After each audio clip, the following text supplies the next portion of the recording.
Welcome, everybody. My name is Clark Banack. I am the director of the Alberta Centre for Sustainable Rural Communities, or the ACSRC, here at the Augustana campus of the University of Alberta.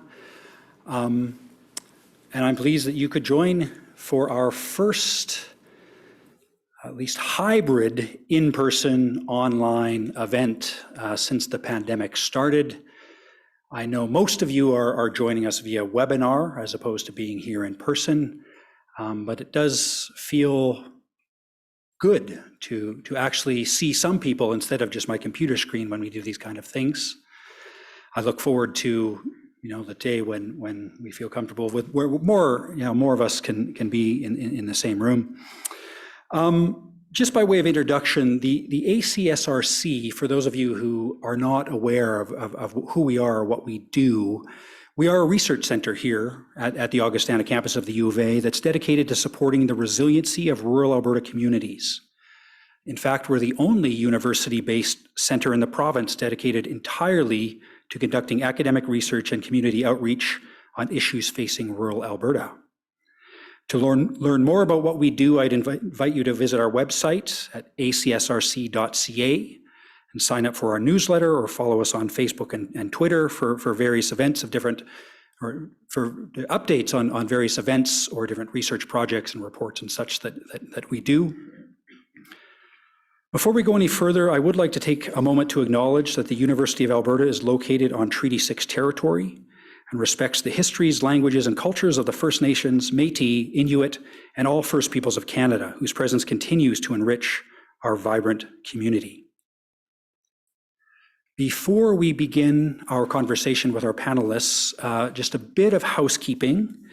As I've already alluded to, this is a hybrid event. There's a number of people joining us online via webinar. It is being recorded and will be posted online at acsrc.ca, our website, in the coming days. I know a number of you indicated that, or a number of people indicated that they were unavailable to be here tonight, but wanted to catch the recording. It will be available.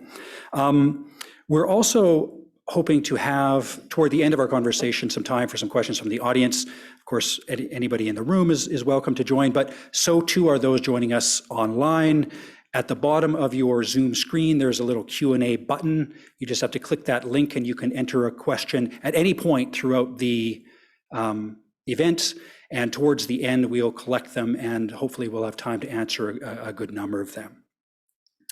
For those of you who did venture out to be here in person, please take the time to grab yourself a refreshment. There's some coffee and cookies and such out front. I'd also like to thank the Lougheed Center and their fine staff for hosting us tonight, the U of A technical team who are supporting the online sharing of this event, Kate McConnell, our special initiatives coordinator for all her work behind the scenes to organize this, despite the fact she's unable to be with us tonight, and Darby Swanson, one of my students and a summer employee of the ACSRC who is helping out tonight. And finally, I promised my kids I would wave, so Brendan Everett, it's probably time for bed, but I'm glad you got to see me up here for a minute. By way of introducing our conversation, I'd just like to say something quickly about the Viking Cup. I suspect most of you are familiar with it, but on the off chance you're not, you just heard about this kind of community development idea and wanted to learn a little bit more. The Viking Cup was a junior and collegiate level international hockey tournament that took place here in Camrose, beginning in the 1980s and ran through to 2006, hosted by our own Augustana, or initially the Camrose Lutheran College Vikings, hence the name. It drew teams from across Europe and North America at a time that international competition was, especially at the junior or college level, basically non-existent. In fact, the first years of the tournament were held in the shadow of the Cold War, and much of that political intrigue even filtered into the tournament through those early years. Scouts from across the NHL would descend on Camrose and perch themselves along the top seats in the corner of the Max McLean Arena, alongside thousands of spectators over the years, to watch gangly European teenagers named Dominik Hasek, Peter Klima, Sergei Zubov, Tuukka Rask, Henrik Zetterberg, Henrik Lundqvist, and dozens more who would go on, of course, to have very successful NHL careers after being discovered here in Camrose. As a kid who grew up playing minor hockey in Camrose throughout the tournament's heyday, it was a huge, huge part of my childhood. I could spend the rest of the hour telling my own stories of cheering on the teams and eating far too many French fries and all the rest. But now that my day job consists of working on various projects related to community development in rural and small town Alberta, I've come to understand the Viking Cup much more through this lens, as an excellent example of community-driven project that led to so many positive impacts, both immediate and long-term, for Camrose and the surrounding area. We know from the scholarly literature as well, again, referring to my day job, that this type of community involvement is critical to successful community development in small towns. This will be the focus of our conversation, as opposed to the hockey component. Perhaps we'll talk about the hockey over coffee after. I want to now introduce our two guests, our two conversationalists. First, LeRoy Johnson. He was the founder of the Viking Cup Exchange Program while he was Director of Athletics and International Relations at Camrose Lutheran College, and he led the Viking Cup as coordinator for 20 years. In recognition of this work, he was awarded a University of Alberta Alumni Recognition Award in 2009 and was inducted into the Alberta Hockey Hall of Fame and the Alberta College Athletic Conference Hall of Fame in 2014. He also went on to be a city councillor and for 11 years was the MLA for Wetaskiwin-Camrose constituency. Finally, he is the author of this fine book, The Viking Cup, International Hockey, A Small College Town Scores Big Time, from which this evening's conversation has been inspired and will, in fact, be on sale this evening after the event. Our second guest, Verlyn Olson, served on Viking Cup Steering Committee for 25 years. He practiced law in Camrose. He has practiced law in Camrose, an area for over 35 years, and served as MLA for Wetaskiwin-Camrose right after LeRoy from 2008 to 2015, eventually being appointed to the Minister of Justice and Attorney General, and then the Minister of Agriculture and Rural Development. Locally, he's been active in the community as a baseball and hockey coach, has served on the Bethany Board and the Camrose Lutheran College Corporation Board, and he has also acted as a mentor with the Peter Lougheed Leadership College and has served on a variety of boards, including the Alberta Motion Picture Development Corporation Board and the Diabetes Canada Board. So please join me in welcoming our guests tonight.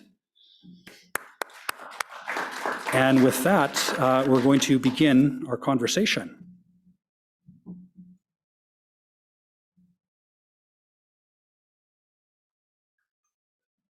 So, LeRoy, I'm going to start with you, largely because it was the book you've written that got me thinking about the Viking Cup in this way. You do such a good job in the book of painting this not just as a hockey tournament, but as this successful community development story. And there's so many different areas that I want to ask you questions about. But to start off, take us back to those early years, to the extent that you can remember some of those early conversations, those early organization meetings, those early conversations around just this wild idea of hosting this international hockey tournament. Was there interest initially from the college here in Camrose? What about the community? Did you sense interest immediately? Was it a struggle to find people who were willing to support the idea? Well, let me give you a little background here. First of all, I would like to say that the Viking Cup grew out of a special need. And that need was a need to be different because we were a very, very small college operating in a big league. We had joined the Alberta Colleges Athletic Conference, as you may know, in 1972. So that's kind of behind it all. And because of that, we embarked upon a trip to Europe with the Vikings in 1974-75, and that helped us immensely to draw good players. And of course, we won the Canadian Championship that year against teams from Ontario and Quebec and Maritimes. No one expected us to, of course. Then the second trip that we went on to Europe was 79-80. And then in that particular trip, we went to Sweden and Finland and Russia, which was almost unheard of at that time because you've already mentioned the Cold War and the Iron Curtain at that time. So we had a little bit of a history before the Viking Cup. The Viking Cup then came on the tails of those 2 trips to Europe. So there was some excitement in the community when we first started.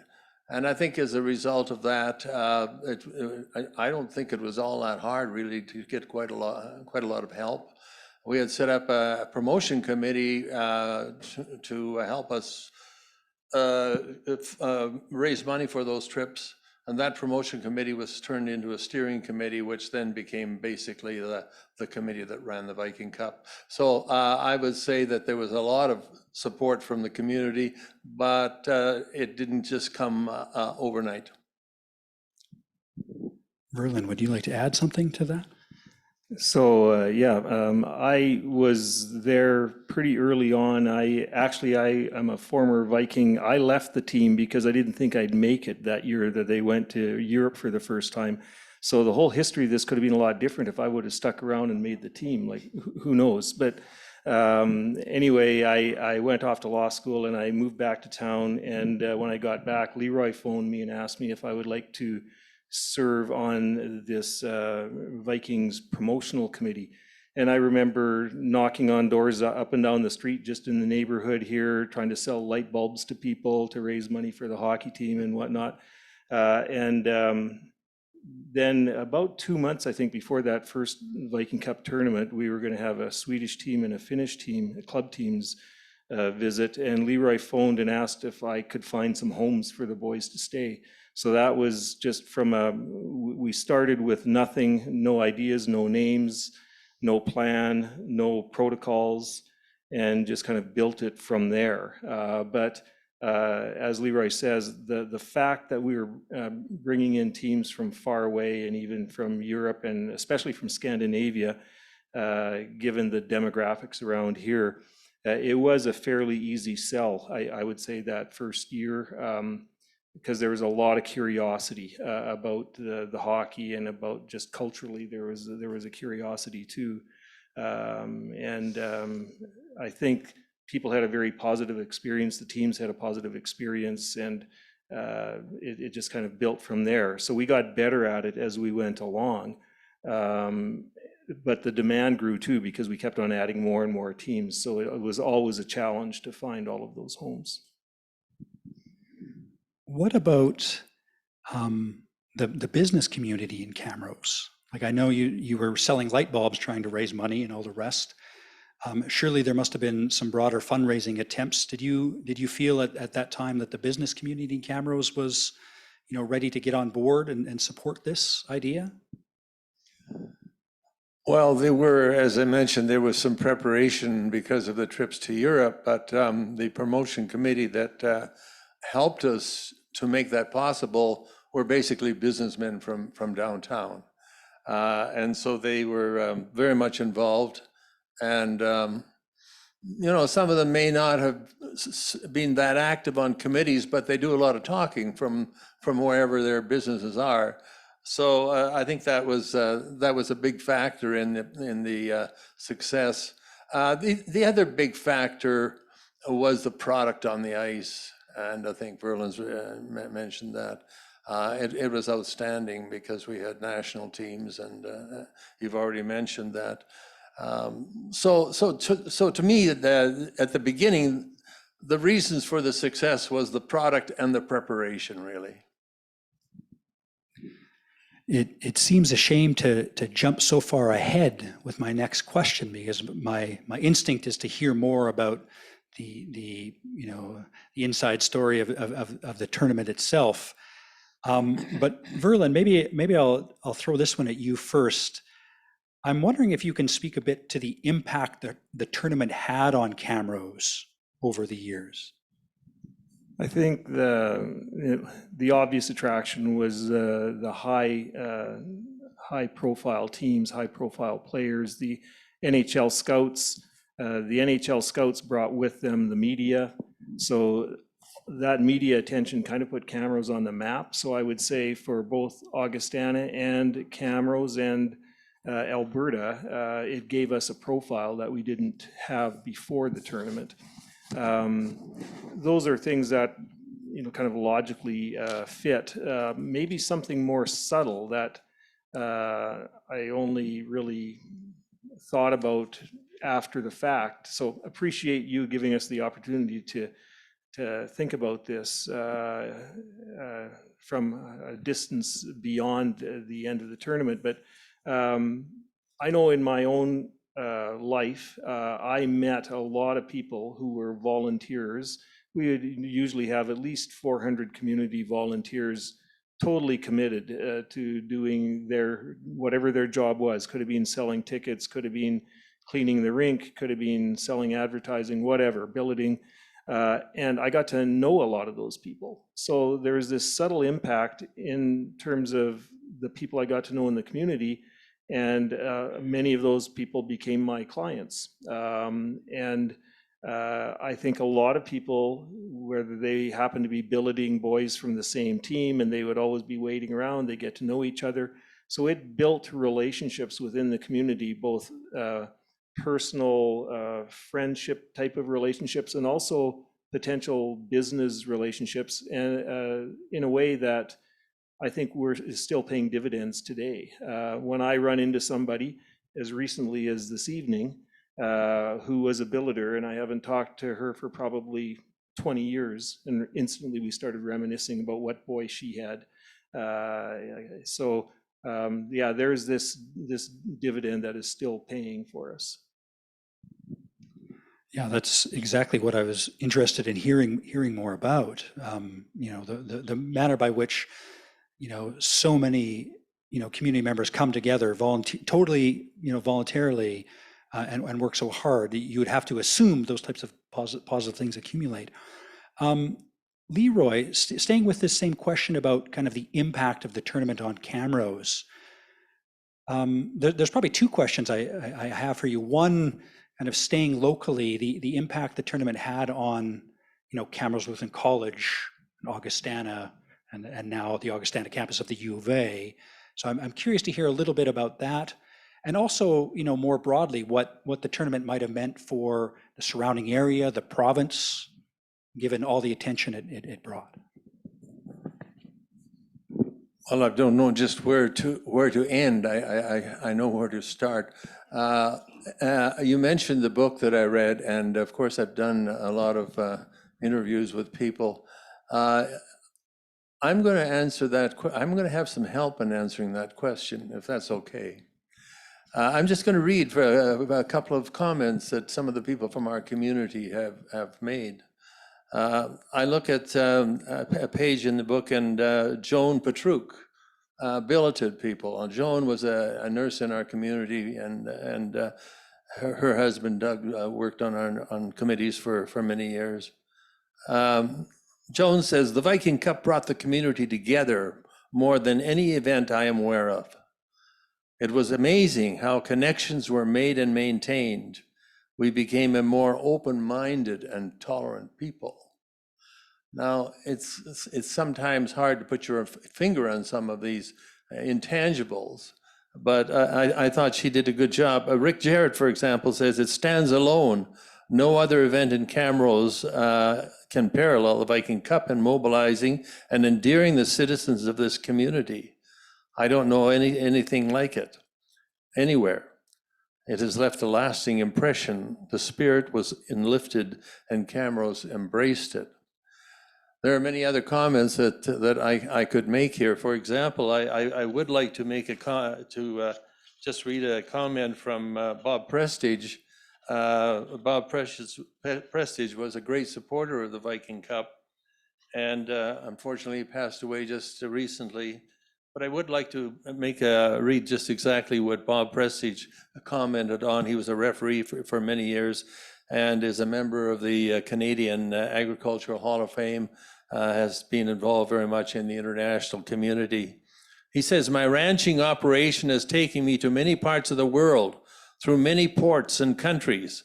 When I tell people I am from Camrose, so often they will say, oh, that's where they have the Viking Cup. So I think that it has made Camrose much more known around. We got a lot of publicity through the Viking Cup. And what about the impact on Augustana? Well, that's an interesting comment or interesting issue.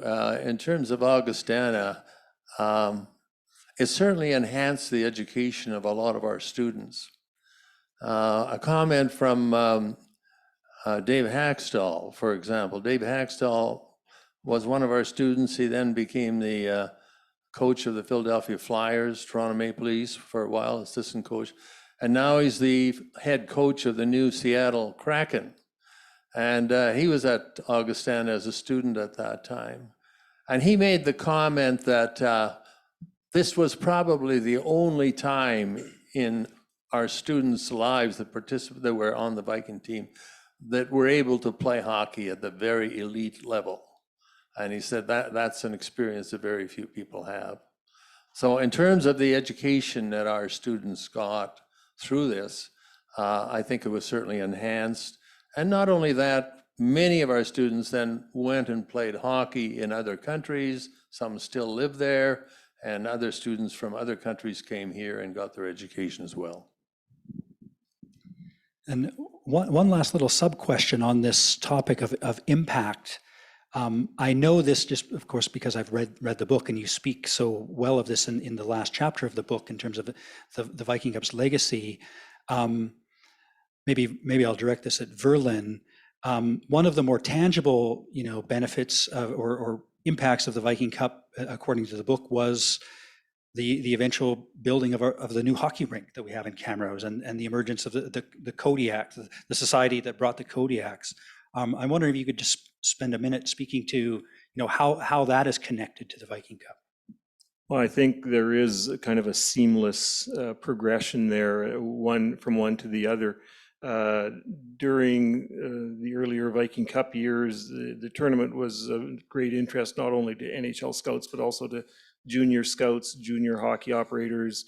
The president of the Alberta Junior Hockey League at the time was Marty Knack, and he was also a sports reporter, and Marty covered the Viking Cup. That led to a bunch of conversations about, wouldn't it be great if Camrose had a junior team? LeRoy referred to the businessmen who started out on that original promotion committee. Well, many of those same businessmen in the end were the people who put their money in to raise funds to create the Camrose Sport Development Society, and we negotiated a franchise with the Alberta Junior Hockey League. So, if it weren't for the Viking Cup, I'm not so sure that Camrose would have been such an appealing location for a junior hockey franchise. There wouldn't have been all of those conversations with the upper echelon officials in the league, and they very much wanted Camrose to have a presence. So also, we were always being a little bit overly optimistic in what we might accomplish, but I like the saying, aim high and you don't shoot your foot. So I, for many years, was the marketing committee chair, and one of the things I was trying to get was television coverage of the tournament. And in our minds, the names that you mentioned in your introduction, those are the types of people we had playing, and it seemed like it should be a no-brainer to us that the TSNs of the world should be scrambling to cover our games. And at the time, the head of programming at TSN in Toronto was Rick Brace. And I remember a conversation I had with him where he told me, I used to go to Nate, and I know the Camrose Arena very well, the Max McLean Arena, because I was always there with the Nate Ukpiks. And he said, you could put Wayne Gretzky on the ice in that arena and it would still look terrible. That arena, as much as we love it, and it's just got a great history, and still when I walk in there with my grandkids, it just brings back a flood of great memories. One has to admit it's not TV friendly. And so that led to a discussion about if we're going to grow this tournament, if we want it to be bigger and better, one of the things we have to have is a new arena. And our old arena downtown, built in 1926, was on its last legs. You know, there are other reasons why we needed a new facility, but again, it's all kind of seamless. One thing played into another. Ironically, the tournament had ended before the doors of our beautiful new arena opened. Shame indeed. Dragging this kind of forward into, you know, kind of a more contemporary focused conversation, I think we're all now, you know, quite painfully aware of the challenges that the past couple of years have brought. The pandemic has, you know, required us to purposefully avoid getting together, not just with our friends and family, but as a community, you know, as much as we would like. And even this get together, I admit, in person feels a bit abnormal to me, right? Is it safe to be here? And clearly, you know, there's some people who don't think it is, and they may very well be right. And you add on top of that, you know, this 2 years of kind of, you know, living in isolation. And there, you know, and I think these two things are related, but there's this broader emerging polarization that we're seeing within communities, this kind of deep disagreement between people on some fundamental issues that are pushing people apart, right? And followers of the ACSRC who, you know, tuned into some of our other events and our webinars will know that, you know, I'm particularly kind of concerned with the idea of social cohesion or declining social cohesion in, you know, rural communities. I'm wondering if you think we're at a place in history where, you know, this kind of community-driven project is no longer realistic. It's a pretty big question, but I don't know, LeRoy, do you want to take a swing at that one? Yeah, I do. I'm going to relate this to our experiences in the Viking Cup, and I guess that's what you maybe expect. But I can remember when we first mentioned, wouldn't it be nice to have teams from behind the Iron Curtain? And people said that's impossible. They would even laugh at you because of the barriers and the baggage that came with that. But we persisted, and times changed. And as a result of getting our toe in the door, all of a sudden, it just grew, and the teams wanted to come. Dominic Hasha made the comment, every kid that plays hockey in Czechoslovakia knows about the Viking Cup, and they want to come. That's quite a statement, you know, when previously there was this big problem that would be impossible to overcome. Yes, we have some baggage as a result of the pandemic, but maybe we need events like this to overcome that baggage. And so I think we just have to kind of work around that baggage and be positive and find opportunities to work together again. I'm not so sure that the pandemic is as important in this as the changes in technology and that have occurred. We're in the computer generation. So much more can be done from home and so on. But I still think we are social beings and we have to get together. So really, I don't see any difference now in answering that question from when we first started, because we faced a very, very big problem then too. But we overcame it. And I can mention several quotes from this book of people that changed their minds about a lot of things and just forgot about the baggage when they came. Do you have anything to add on that question? Well, I very much agree with that. I also recognize the concern that you have because I think it is out there. But I reflect back on some of the other things that I've had the opportunity to be involved in. For example, when I was Minister of Rural Development, we wrote a report on what you need to be successful when it comes to rural development. And one of the one of the key markers is collaboration within the community.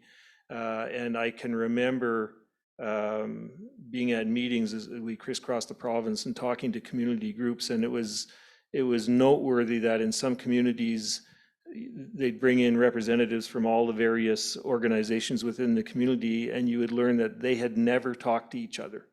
That is not the sign of a community that's going to be able to build something. I also think of when I was MLA, and I don't know if LeRoy had the same experience, but I think of Millet, a little town. I would go to meetings there, and once a month, every organization met together. All the service clubs, the Boy Scouts, the church ladies, whatever it was, they all met together around the same table and reported on, so this is what we've got coming up. Would anybody have some volunteers that they could send to help out with this or that or the other thing? And I just thought that was a brilliant approach. And so, yeah, that might be a little bit harder, but if people are passionate about whatever the cause is, and it doesn't have to be international hockey, it could be anything else. If you find enough people who are passionate, I think they can overcome those things. And I think without that kind of collaboration, it'd be a real challenge. Could I just add one comment? I wanted to give you one other example. The very first time that the Vikings went to Czechoslovakia was in 1983. First time across the Iron Curtain. Of course, we were pretty nervous, didn't know what to expect. We played in a place called Liberec up in near the East German border. And there were about 4,000 people there. And when we lined up for the national anthems, a little minor hockey team skated out on the ice, and they had a gift for every one of our players. So they skated up to each of our players, gave them this gift, went off the ice, took off their skates, and sat behind our bench, had made up little flags that said that with a maple leaf on it. And for the whole game, they just said, "Go Canada, go! Go Canada, go!" It just seemed to take any tension off of the feeling at the time. And we copied that idea. And during the Viking Cup, we appointed a minor hockey team here to be the official cheerleader of each team. And of course, they brought their parents and the grandparents, and it made a huge impact on the attendance and at the games, and brought people from all ages. I think you just be positive and work around these problems. Building very much on the last question, and especially your comments, Verlyn, around collaboration, no matter what the focus of the project is.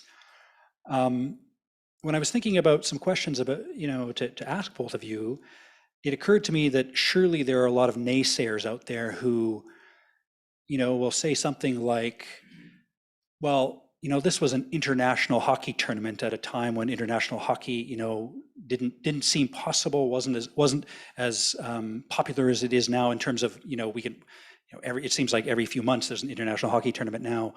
But because this was such a novelty, and of course it was hockey, that of course it was easy to get people involved and get people excited and have people fill the rink. We're Albertans, we're Canadians, we love hockey. But surely something like this wouldn't be possible with something that wasn't hockey, right? I could just imagine a naysayer, even listening tonight, maybe thinking that, well, how easy it must have been to just sell this.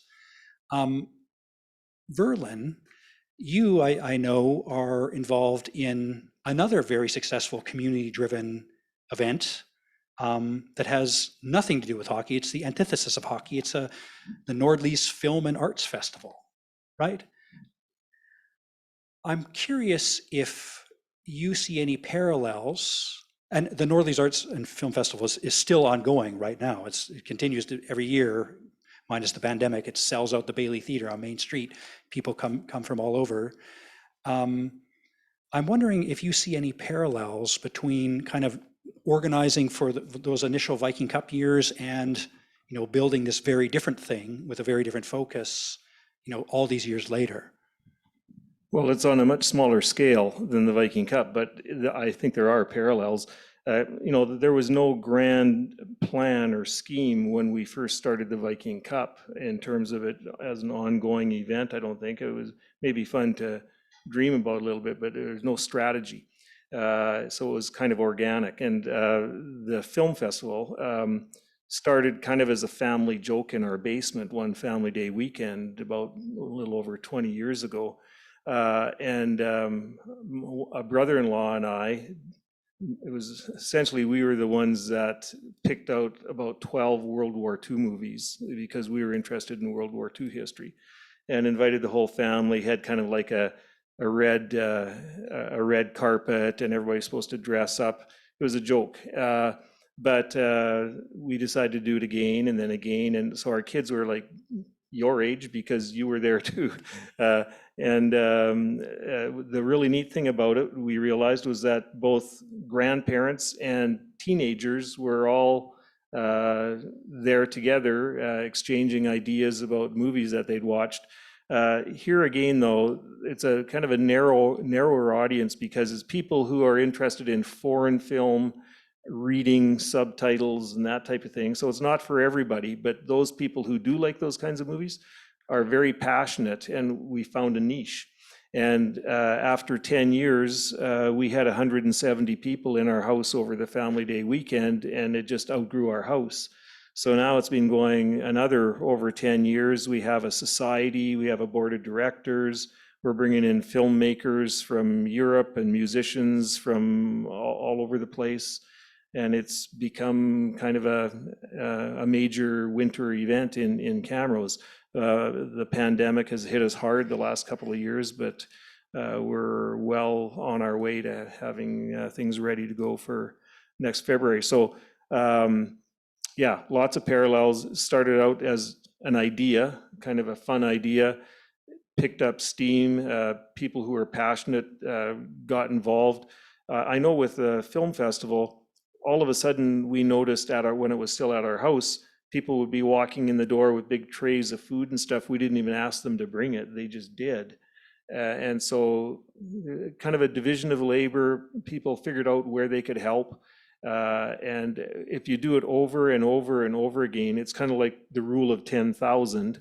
To be really, really good at something, you have to practice and practice or do it 10,000 times. And I think that happened with the Viking Cup.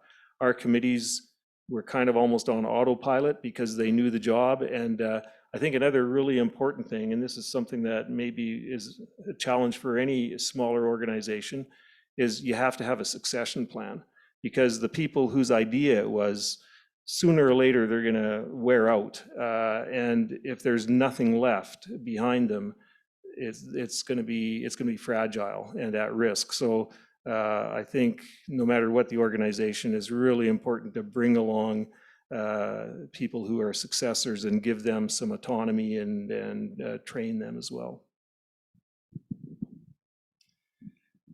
Did you want to say something to that, LeRoy?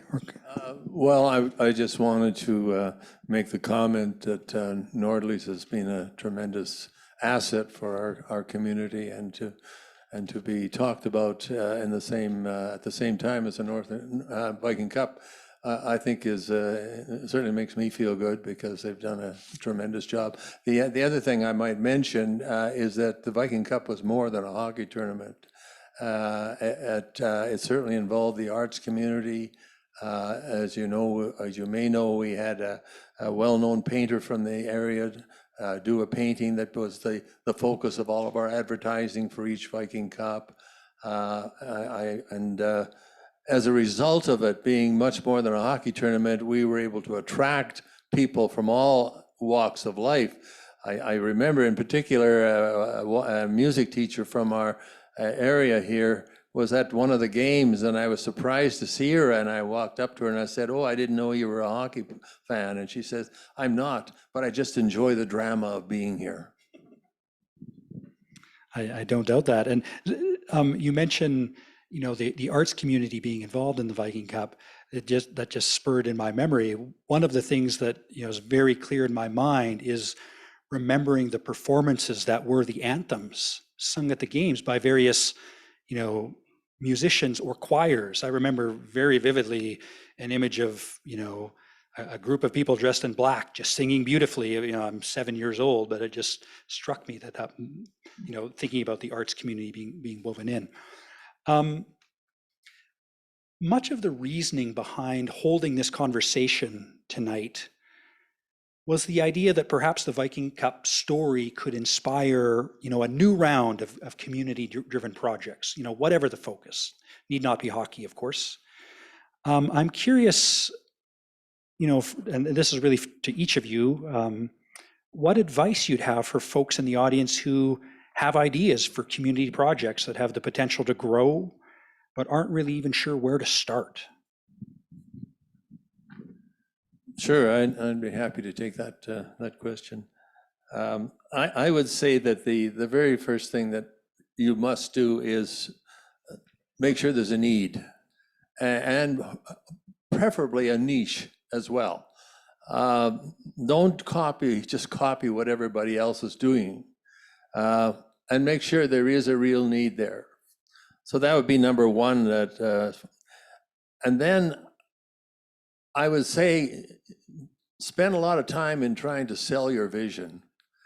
You have to be a salesman, really, if you're going to succeed as an administrator and as a leader in something like this. You have to bring other people on side. So have a good story to tell and prepare that story well. Involve people that are creative. Put creative people on committees, and people that are not only creative, but who are workers as well. And I would say, consider the advice of the people that you're working with. Sometimes you can't always take it, but involve people. That is so important, because once you get their interest, then you're off and running. And I say the last thing I'd say is, it's always hard work. So be prepared to work hard. Verlyn? Well, I think those are all great comments. It actually puts me in mind of something I saw on the website of 13 Ways to Kill Your Community. A colleague of both LeRoy and I, Doug Griffiths, he's written a series of books now, but the original one, the idea was, if you want to kill your community, here are 13 ways to do it. And I think from what I can recall, a lot of those types of things that were very negative were not collaborating, competing with groups within your own community, and so on. And so I think LeRoy's advice is very appropriate and supported by kind of the broader research and writing as well. And it is hard to have a vision that nobody else is buying into, and so it does take some determination. And probably a lot of the greatest success stories that we hear about were people who overcame all of the naysayers. So I would encourage people as well. And I guess my last comment would be, before you give up, think about people living in Ukraine and what they're dealing with, and the challenges that they're overcoming. And if they can do that, you know, surely we can overcome some of these challenges that we have. Thank you both. I have a few more questions that were submitted in advance by audience members. But before I get to them, I'm going to turn the floor over to folks either in person or online, just in case there are some audience questions. Do we have any from the floor? Do we have a mic for, okay, I guess you can say the question and I will repeat it back so people on the webinar can hear it. Not so much a question, but based on the amount of the book that I've read, I think there are two things that struck me. So if I were answering, what's the impact of the Viking Cup? One thing that I think was really important was the fact that neighboring communities got to have exhibition games. And so that really raised the profile for them. And so this became much more than just a Camrose thing. It became a Western thing as far as I could see. The other thing is, I don't know if if you mention this specifically or explicitly in the book, but what's very clear from all the accounts of all the building that went on, and we had this experience as well, although we didn't have young children at the time, but those families that have young children, those players were amazing role models for them. And I think that has a really lasting impact. So I think that's something that needs to be emphasized. So that's my thought. Yeah, thank you. I'm just going to quickly kind of try and capture the essence for the webinar audience, and then maybe you can respond. Tim raised two points with respect to the impact that the Viking Cup had. One, reminding us all that a number of surrounding communities hosted exhibition games. So it wasn't just Camrose, it was a number of communities in this area who got to experience all that this tournament, had to offer. And the second was emphasizing the really important, intercultural impact of the fact that these European players were billeted in family homes here in Camrose and surrounding area, and how much of an impact that had. I'm sure for the European kids themselves, the European teenagers, but especially for those Camrose families, and especially the young kids living in those houses who suddenly had two Swedish teenagers living there with them, and immediate interesting role models, some of which ended up becoming NHL stars. It's kind of cool to have that experience. And I know a number, you speak about that in the book, a number of families who remained in contact with these folks who went on to be huge superstars. Do either of you want to speak any more to Tim's comment?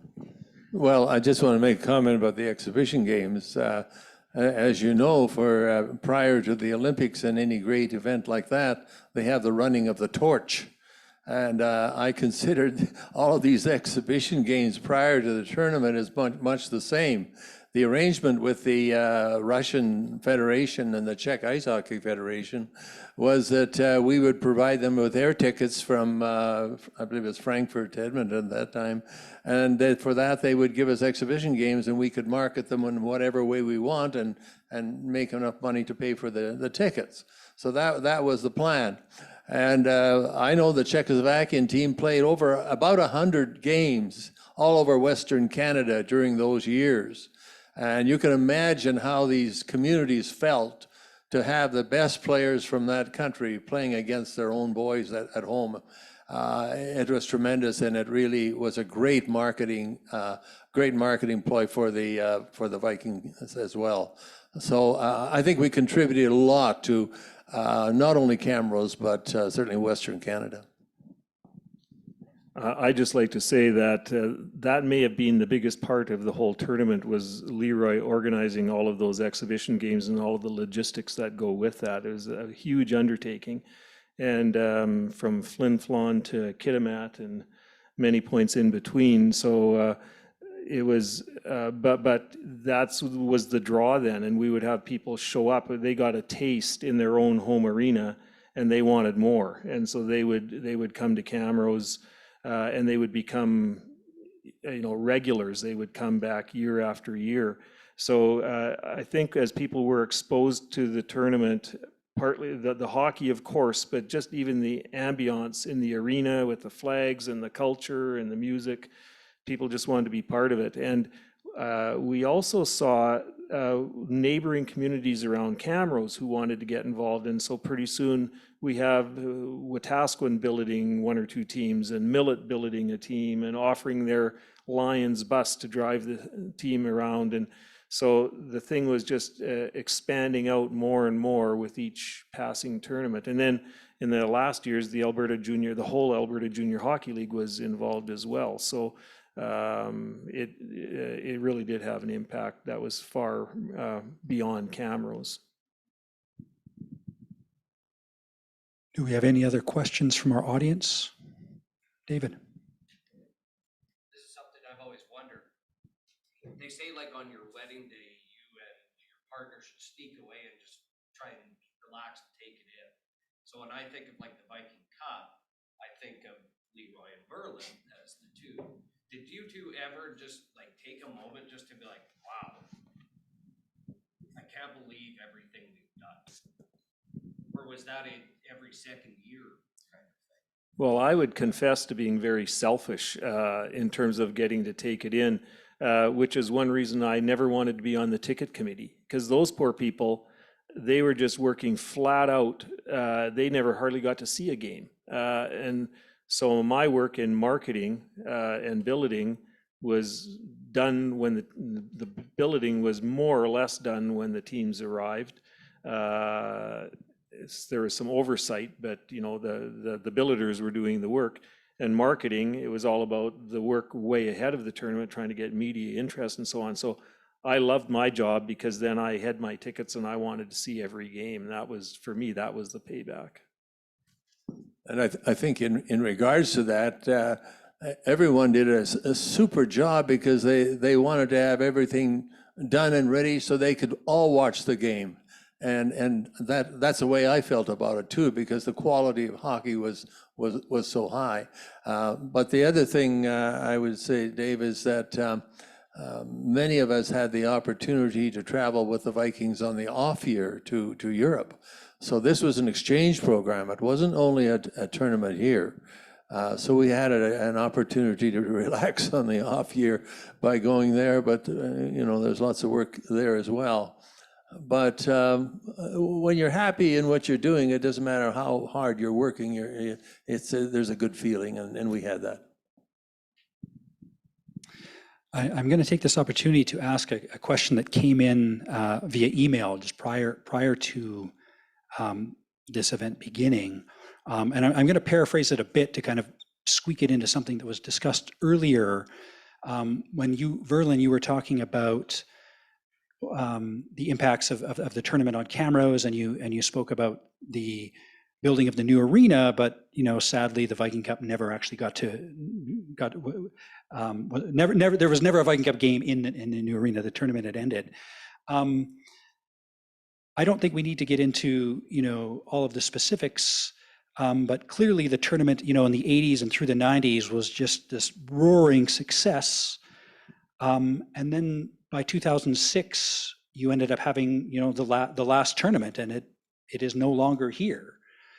I'm wondering, you know, I asked earlier about, you know, what advice you'd give for folks who, you know, want to start something. I'm wondering if there are some lessons to be learned from the demise of the tournament. Well, I mentioned that it was the tournament grew out of something that was maybe a little bit of happenstance. And one of the challenges that we had through the whole life of the tournament was we have a university team, and we're playing these elite junior teams who are essentially 17-year-olds. So I always felt badly for the Vikings. They were really in a no-win situation, because if they did well, then they're bullies who are older than these poor 17-year-old teenagers. If they did poorly, they're a bunch of bums and don't belong on the same ice. So it was really a no-win situation. And you might say that as we became a university and offered kind of more course offerings into additional years of university, our players got even older. So in some sense, we were the victims of our own success. That was a challenge for us. Part of the reason that we wanted to partner with the Alberta Junior Hockey League and Hockey Alberta was to create some balance and to create an opportunity for junior hockey players in Alberta. The end of the day, Hockey Canada are the people who endorse this tournament and allow it to happen. And you know, there was a feeling amongst the junior hockey people at the time that maybe they would be better just running their own pure junior hockey tournament. So you know, we had this square peg in a round hole that eventually kind of caught up with us. But I would like to look beyond that and say, there are still huge opportunities to do other types of tournaments, whether it be a pure university men's tournament or a university women's tournament, or not university, but some other kind of a tournament, or a Paralympic type of a tournament. There's all kinds of possibilities, all kinds of niches. So I'm sure there are people out there who are thinking about these possibilities, and I'd sure encourage them to pursue them. Yeah, I think that we were ahead of our time, to tell you the truth. We started this tournament just shortly after the famous Summit Series between the Russians and the Canadians the first time. You remember Paul Henderson's goal and so on. And so we followed on the heels of that. Hockey Canada, which was the Canadian Amateur Hockey Association at that time, really weren't into international hockey or global hockey. They were looking after hockey in Canada. And here we come along and want to do this and try to get their permission. And they say, well, we don't have any policies, but we'll let you go ahead for the time being until we decide what we're going to do. As time went on then, they realized the potential to make money from the World Junior Championships, and then they wanted to also start the World Under-18 Championships, and those were the teams where we were getting. So in a sense, you could say that the Viking Cup is now the Gretzky-Linka tournament at Rogers Place in Edmonton. And I don't know whether that will continue or not. But Hockey Canada finally decided kind of what they want to do, and they want to have their own tournament with the national teams. And so once you lose those teams, then you lose quite a lot of the appeal. I see we are bumping up against the end of our time. We probably, I don't know, does anybody have a quick question they want to throw up at the audience or up at the panelists? I have a few other ones, but they're bigger ones that probably won't have time to answer. So maybe we'll have a coffee afterwards and discuss them amongst ourselves. Just in terms of wrap up, now that I have folks listening to me, I just want to highlight a couple other webinars that the ACSRC is putting on in the coming weeks.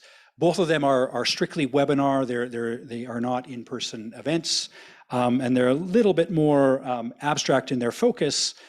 On May 11th at noon, we're hosting a free webinar entitled Rethinking Craft for Community Development, wherein Dr. John Parkins from the North Campus of the University of Alberta is going to join us to speak to the links he sees between craft and craftsmanship, and concepts in community development and the opportunities available for rural communities within the creative economy.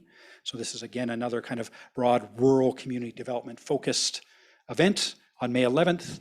And then on May 19th, again at noon, another free webinar examining the outcomes of zero-fee education in building a resilient economy in Drayton Valley. So this is obviously focused on a particular program that the University of Alberta is sponsoring in Drayton Valley, a pilot project that is literally the first of its kind in Canada, that delivers zero-fee education in order to assist with the diversification of Drayton Valley's economy. The talk will obviously focus on the program there, but also the implications potentially for rural communities elsewhere in terms of thinking about different ways to build out economies in different rural communities. So if either of those interest you, definitely head to our website. Again, www.acsrc.ca to learn more and to register for those talks. And with that, I think we are ready to end. I will say one last reminder that there are copies of LeRoy's book out in the foyer next to the coffee and cookies. So if you haven't got your copy yet, there's one available for purchase. And other than that, I just want to ask you to join me in thanking the panelists again for a very interesting conversation. And thank you for coming tonight.